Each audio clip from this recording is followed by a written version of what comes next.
President Trump is having thousands of ICE agents descend on our cities using brutal force to hunt, harass, and harm those in our communities. Whether intended or not, U.S. citizens and their businesses and property. Your fake agenda to destroy our country Well, the gentleman related to terrorism. I will not yield to you on this subject, period. Well, It's offensive if you thank you can't for being tell. A gentleman. Thank you for Silence, being a the gentleman. time is mine. Thank you The for time being a belongs to the gentleman. judge. Care whose time it The is. tenor order. What started as a routine committee debate quickly spiraled when Maxine Waters accused ICE of terrorizing American citizens and warned of what she described as a coming civil war. Her remarks were emotional, sweeping, and loaded with claims that demand scrutiny. But what followed was a response from Congressman Warren Davidson that cut straight through the rhetoric, calm, procedural, and devastatingly direct.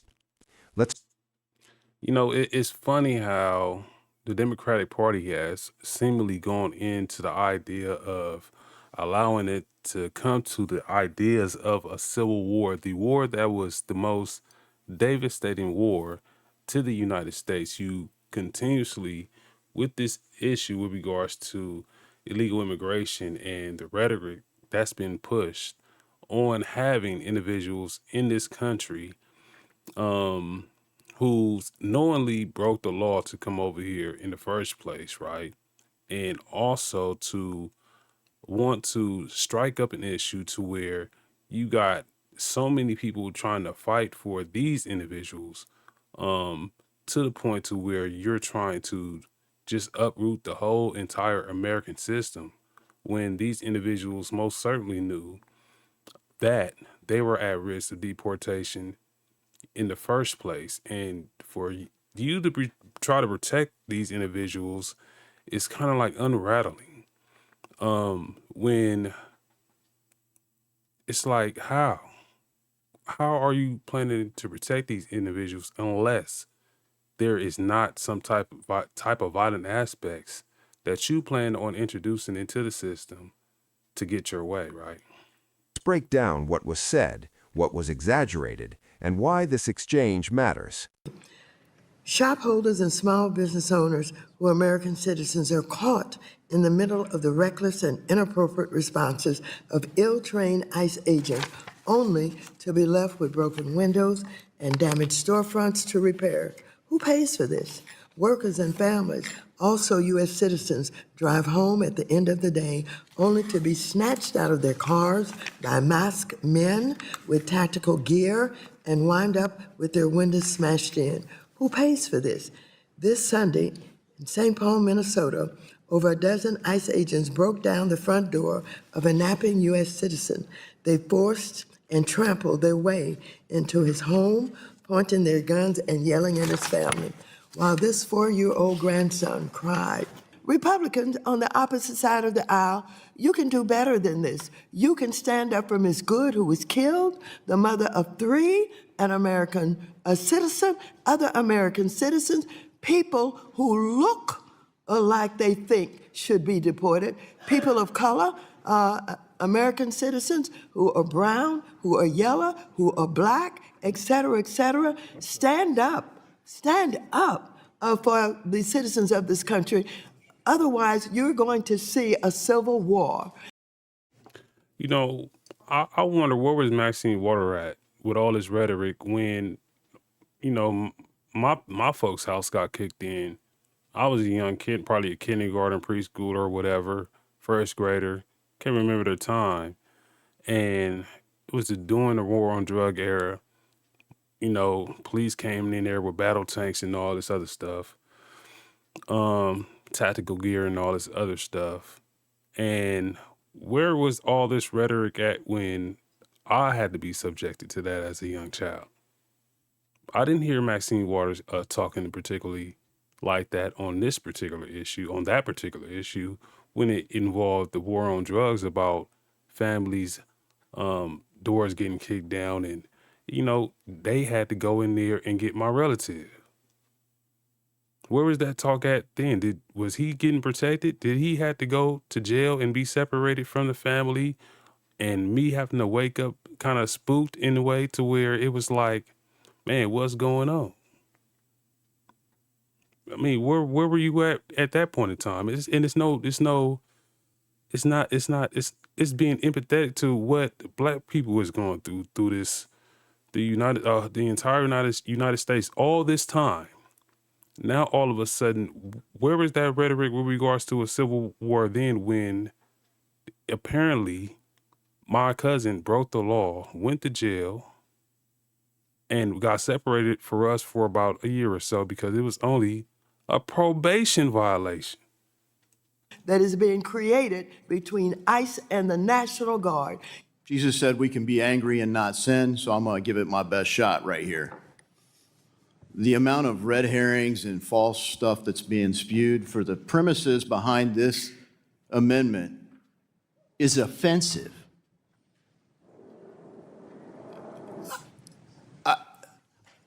To tell the American people and us in this room that ICE is a terrorist organization and therefore TRIA should cover the losses? Are you freaking kidding me?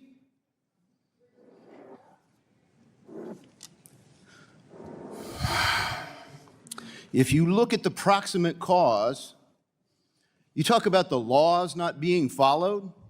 The previous administration fueled an invasion of our country by failing to secure our borders, by ignoring our laws, and now we have sanctuary cities who invited these people in, who served as accomplices to the crime, continuing to obstruct justice.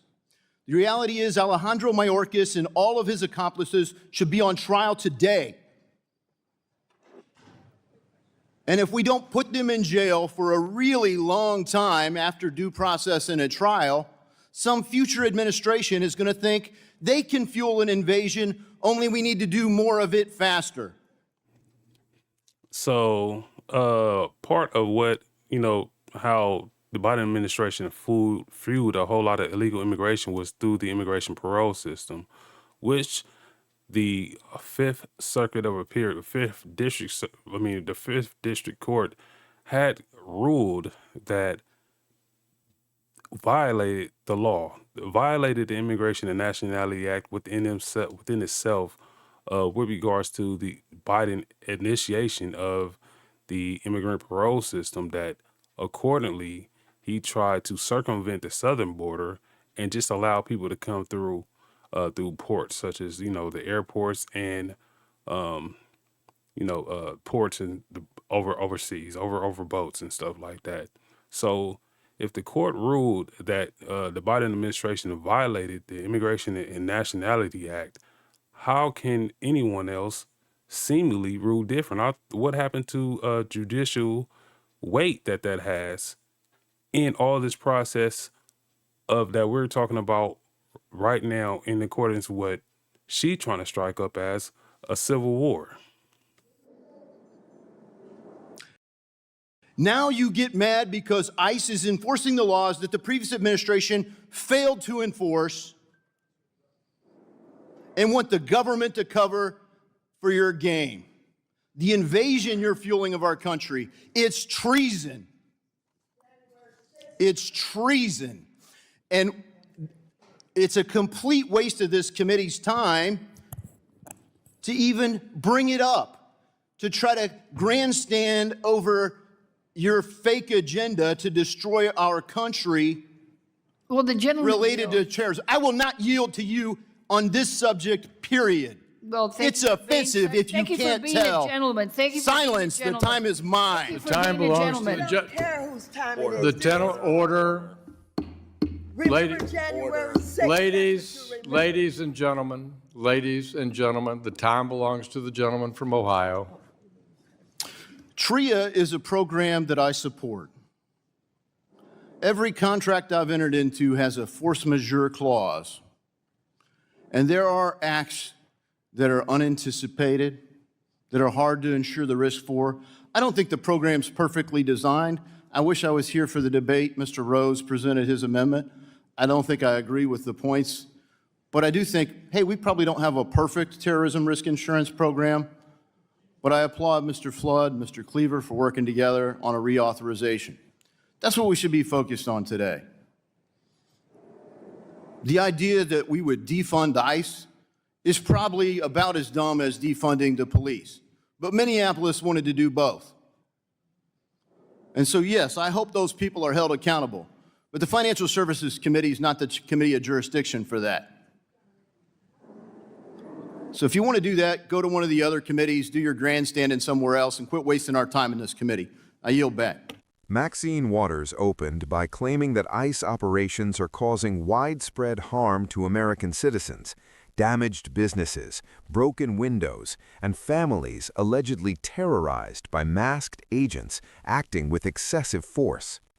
She went further, asserting that ICE should be classified as a terrorist organization and that terrorism risk insurance should be used to compensate alleged damages.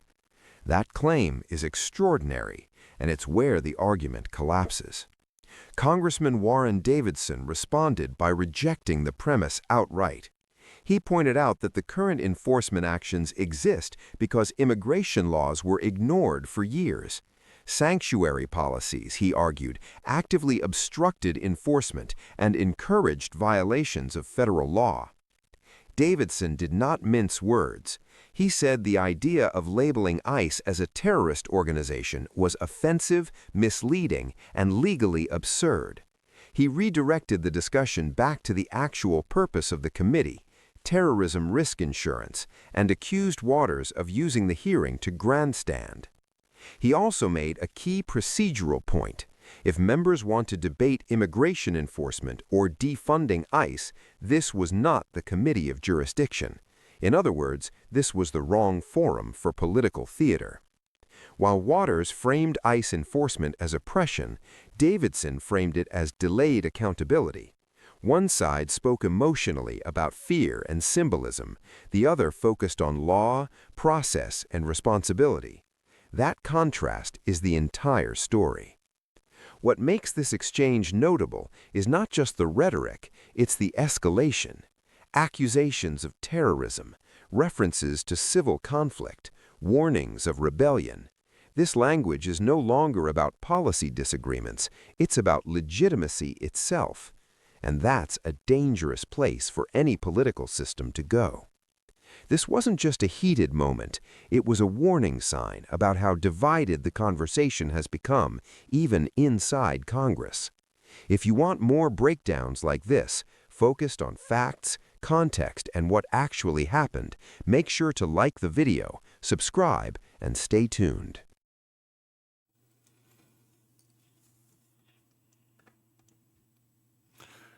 The fact that the fact that this is constantly being dramatized as a civil war when it comes to the Democratic Party with regards to illegal immigration, which the whole reason why you call it illegal is because that it is illegal. And your reference to it with regards to the Civil War, just because after the Immigration Act of 1965, here you are with all these people over here who have joined in the system with regards to family reunification and who family members have come over here in an illegal fashion to where they were not primarily vetted. We don't know who they are. They could be anybody. I know one thing's for sure, that this type of rhetoric that is coming out of the Democratic Party is like the most, as a man, I can't say scary thing, but it's the most like, I don't know, it's just crazy. It's stupid almost, it seems, because the laws were put in place, man, so many times.